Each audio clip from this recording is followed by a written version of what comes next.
Hello and welcome to Enchantment of Eternity's review for Star Trek Strange New Worlds, Season 2, Episode 1, The Broken Circle.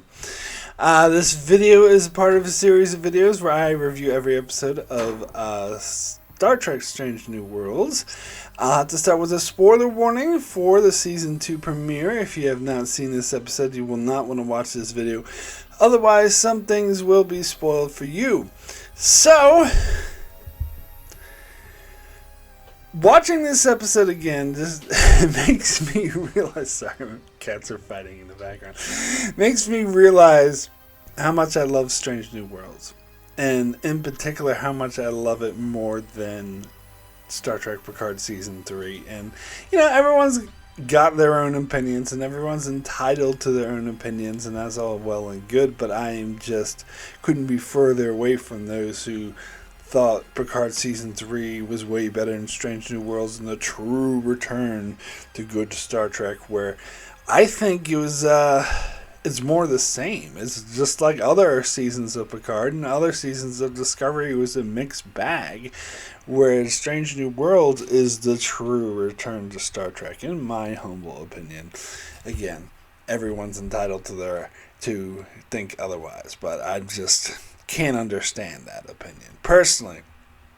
I'm reminded of that just by this episode. Now, not that this was the greatest episode ever, but it's just the show itself is just so good. It's good to see these characters again. It's good to see the situation, and it is risky for the season premiere to focus on some of the rest of the crew, and Pike is barely in it. He leaves at the start to help Una, who's still in trouble. And so the majority of the episode focuses on Spock and the other crew stealing the Enterprise to go help out Leon and possibly divert a Klingon Federation war, which is so good. I think that it is a risk, and I think it's a risk that pays off. And I love when Star Trek shows could be risky. I'm sorry, Voyager, but you needed to take more risks. You were playing it safe. Kind of like the alternate version of Picard from Tapestry. But anyway, you gotta take risks, and that's what this show does. And I think so. It is interesting. I think I knew this going in, though, that the trial for Una for number 1 would be in episode 2, so I knew that they were delaying that. But that, again, is an interesting choice, because that was the cliffhanger from season 1. And, of course, they did address it, which is... I think they needed to address it. Had they not addressed it, then it would have been like, what? But they did. And in fact, it played a major part in why Pike wasn't there, because he was so obsessed with trying to save number 1. And I think had they had Pike go on this journey and not Spock, it would have made less sense, because he should be concerned about saving Una. And so they did address it in a way that makes total sense. It was an interesting choice to me to push that off to episode 2. And I've heard it said that it's probably because the studio wanted the season premiere to be more action-packed, and so that's why they had to... I suspect that the next episode that deals with Una is going to be a trial episode, which is probably not going to have that much action in it, so that's probably from a studio perspective why they did it, but I think it works. I don't have any issues with it whatsoever. Although the one thing that does kind of bother me is that if you've seen the trailers, and spoilers if you haven't seen the trailers for Strange New World Season 2, so just skip ahead a little bit, but if you have, you know that we know for a fact this trailers spoil that number 1 is going to be fine, that she's going to be back on the Enterprise in the first officer, because we see it in the trailers, and it's that did kind of take me off a little bit. I don't like it when trailers spoil stuff. But, I mean, it's not like... I mean, we kind of knew that was going to happen. Although, to be fair, part of me thought, well, maybe this actress doesn't want to be involved in the show anymore, because I thought she was underutilized in season 1. And I thought maybe it's because the actress doesn't really wants to do other things and doesn't really want to be in the show anymore. So I thought maybe it was a possibility that she did go to prison and that's how they write her off the show. So, but now, of course, the trailers spoiled that for me. I know that's not the case. But anyway, so... yeah, so this is a really good episode. Again, like, I'm blown up. See, I just went through the original series, and then I went through the movies, the first 4 original series movies recently.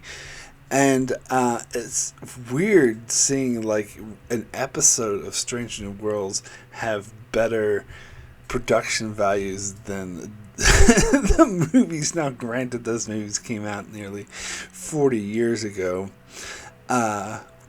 Some of them over 40 years ago. But still, it's like, I guess that's the modern time we're living in. But definitely, like, even comparatively speaking, if you're going to compare, like, what big budget movies could do in the 80s, like, you wouldn't see this on TV. And now, well, it's not technically TV, it's streaming, but still, it's a show and not a movie. And to see, like, this, it's so beautiful, like the set design when they go to the planet. And I just imagine, I was thinking about how much work had to go in, even for the CGI stuff, especially the CGI stuff, actually. How much work and attention to detail and how many people were involved in crafting just this one episode. I guess I've been watching 60s Star Trek for too long. You're probably like, of course, Mark, all modern shows are like that, but yeah. Head in the past recently. But anyway, but nah, I don't think not all modern shows are like that. Like, not to this level, anyway. Yeah. But anyway, so, well, a lot of the modern Star Trek has been. Apparently, Picard Season 3 had a lower budget, so their set design wasn't maybe as impressive. But it's still good. I'm not putting it down, but again, you know, high budget looks better. That makes sense. So, but speaking of aesthetics, I gotta talk about the Klingons. And boy, howdy, I'm so fucking happy to see this look for the Klingons in modern Trek. I think that we are finally beyond that crazy Kling orc look from the first 2 seasons of Discovery. I think, and this is like something that's been apparent to me for a while, that the, you know, Secret Hideout, Kurtzman, whatever, people who are running the studios that are running Star Trek, modern Star Trek, are definitely listening to feedback from the fans, especially if that feedback is overwhelming. And so I think they took on, even though, like, all the behind-the-scenes stuff, like the Ready Room stuff and everything like that, won't admit that. In fact, I've seen a couple interviews where people ask people questions about it, and they, you know, anyone attached to the show will dodge the question full out, like, really hard. But it's really apparent to me that they've listened to their viewership. And I wasn't just say the fans, because sometimes the fans have, like, negative connotations to it, which I really hate that we're in that stage where fans could have negative connotations to it. But they listen to the people who watch the show, the people who give them money, how the studios make money. They listen to them and saw that, yeah, maybe it wasn't such a good idea to change the Klingons' makeup so fucking drastically. Now, is this makeup exactly the same as TNG Voyager DS9 era? No. But it doesn't have to be. Here's the thing. If they wanted to update it for a more modern look, they should have done something like this in the first fucking goddamn place. I'm fine with them updating the look and changing it slightly, but when they change it to the point where it's unrecognizable and they no longer look like Klingons, that's the fucking problem, because my brain just can't make those connections. The show keeps telling me these are Klingons, but my brain is just not making that connection because they look and act nothing like fucking Klingons. So, and also the whole thing, there's been makeup change before. No, the original series was made in the 60s. They didn't have the budget to do, and it was before the Klingons were solidified in pop culture like they have been since the 1990s. Sorry, that's 30 years ago, guys. 30 years of being solidified in pop culture. You can't change it all the fucking sudden and expect nobody to complain. But anyway, I'm glad they find, and of course this was, reinforced with Worf being in Picard season 3. Like, if they tried to change Worf's look, like, people would have revolted. In fact, I think like Terry Matalas would be totally against that too, because he's all about nostalgia and member berries and whatnot.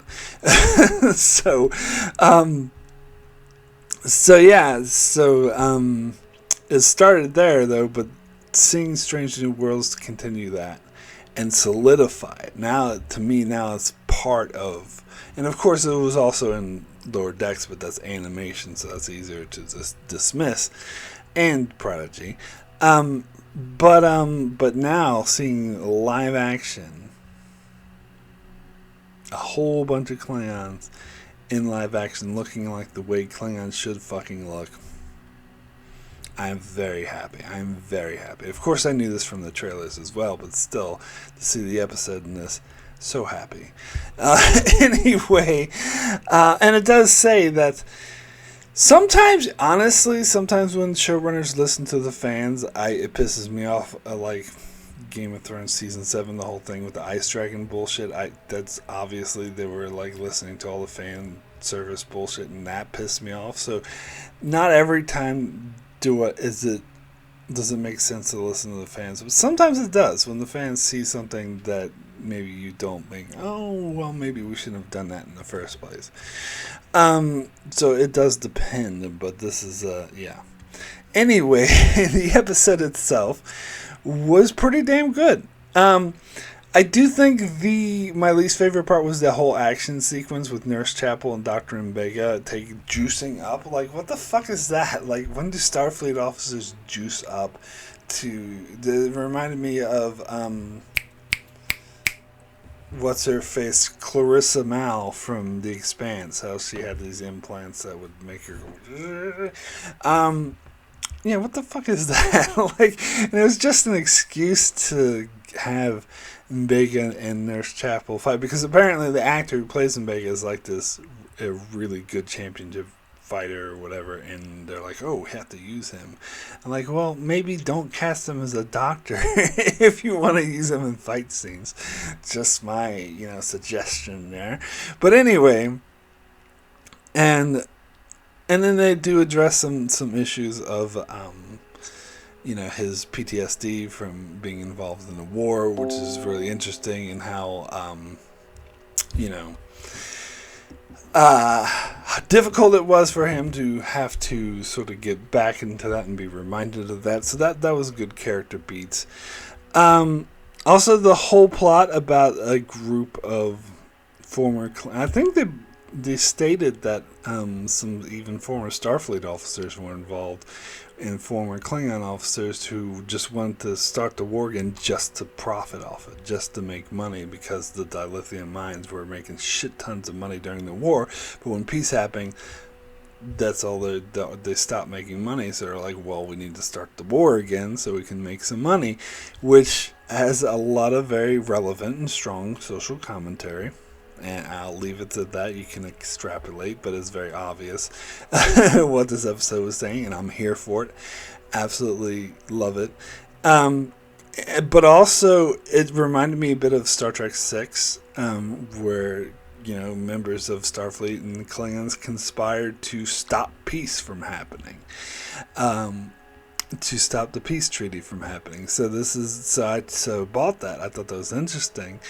And it was a really intense, sort of high stakes, which I liked, and I think it was executed well with, the Enterprise hiding in Little comments again. I got to gush about the special effects. Really good.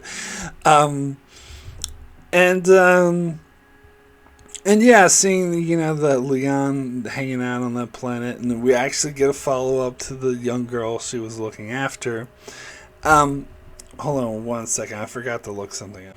Sorry, I had to look this up because I couldn't believe I didn't notice this from season 1 of Strange New Worlds. But the young girl who was in that Aliens episode 9. That this is the same actress from The Expanse. I can't believe I didn't recognize her. Yeah, so she played the young girl in the alien world in season 6 that had that little side plot that a lot of people complained about because it had nothing to do with the main plot that started each episode, which based off a short story, which I liked, so I didn't mind it.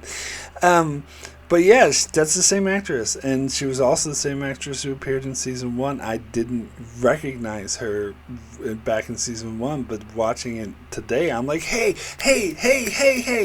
I know that girl, not just from Strange New Worlds, but I've seen her somewhere else, and then it hit me. I was like, it's The Expanse, so yeah. And so The Expanse, they often use like a lot of the same side actors in the newer Star Trek, modern Star Trek shows. They do The Expanse because they both film in Toronto. Like there was a lot of Expanse actors I saw on Discovery, and then in fact there was another one in this very episode. The guy, I'm pretty sure, I'm not going to look this up again, but I recognize the guy who went to a horror to change her station. She was bitching. She was like, I don't want you to change my station. I'm using it right now. Blah blah blah. That was one of the guys who was like part of Drummer's sort of polyamorous group in season 5 and 6, and he was like one of the few who actually stuck around for season 6. Can't remember the character's name, and I've seen him in something else recently too. But anyway, sidetrack. So So that was interesting getting getting resolution to that girl's storyline. So it didn't actually go nowhere. She did find her parents, but they were in this messed up situation. And then seeing Leon do like the shady weapons deal, whatever, with the clans, where she bluffs her way to almost blow it up. Like, that's cool. That was all really good. Also, I got to talk about Carol Kane. Apparently, her introduction, playing a new character. Sorry, I don't know the character's name off my top of my head. I just watched this episode, but that was a good introduction to the character, because again, I knew that they were going to introduce a new character, that Carol Kane would play a new engineer. But that was, so I was a bit iffy about that. I was like, it seemed a bit silly to me from the trailers, but this was a really good introduction to her, and I like how she immediately saw through Spock's ploy to steal the Enterprise, but then was like, yeah, go for it, and actually started to help Pella. Was her name. I believe that's how you pronounce it. I could be wrong. But anyway, so that was good. I like how she started actively helping him. And apparently, like, she's, a species that lives for thousands of years and has been on Earth before. And they just revealed in the 22nd century that she has been on Earth. I can't remember what the species name was, because I was thinking, like, have we actually heard of those aliens before? They're not El-Orians, are they? Like, they're not saying it's the same species as Guinan. I don't think so. God damn it, now I'm gonna have to look this up. I'm sorry, I'm in a rush. That's why I haven't done that much research. Alright, so it's Atlanthanites, so it is different. It's not El-Orians. That would have been, I don't know, that would have been silly for me. I think it is a species that they just made up for Strange New Worlds. But anyway, so her introduction was good, and I like how Spock resolves the situation, and having to drink the blood wine with the dude, and I do like how when Spock comes back and April chews him out, and I like how they have that extra scene that shows April talking to the other admiral, where it's like, "Oh, you let him off lightly," and he's like, "Well, he just stopped us from having a war on two fronts, and if this war is going to happen, we're going to need all the people. He's a good officer. We're going to need all the good officers we can get." Which, of course, is foreshadowing this Gorn conflict, which, as I said, I'm a bit whole iffy about how Strange New Worlds uses the Gorn, but we'll see. We'll see how that goes. And plus, do we need another? I feel like Discovery already dealt with like wartime stuff, and I don't feel like Strange New Worlds needs to as well. But hopefully, it's just a threat and nothing will ever come of it, because if it does, already it breaks canon hugely, because in Arena they stated clearly that Kirk had no idea who the Gorn were, so it already breaks canon, but whatever.